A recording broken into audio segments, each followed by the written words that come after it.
Hello everyone. So annoyed by spam calls on your Android phone, here's how to block them. First of all, make sure to open up your calling applications. Now tap on the three lines at the top left corner or on the three dots at the top right corner. It depends only on your version of Android. After that, press settings. And first of all, let's press on caller ID and spam. Here, make sure to activate caller ID and spam ID. We need this so our phone will automatically identify business and spam numbers. After that, make sure to activate filter spam calls so they have their own spam list, which numbers are suspected of a spam call. So make sure to activate it. Then go to your blocked numbers.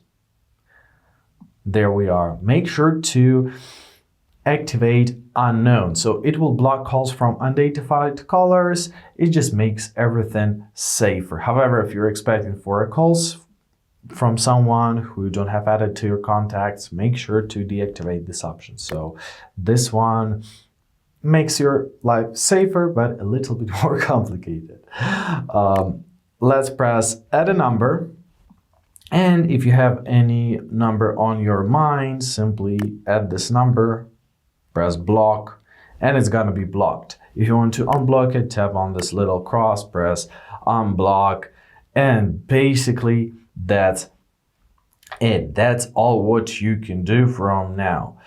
So I really hope this video was helpful. Thank you so much for watching. Have a great day, and please consider subscribing to our channel.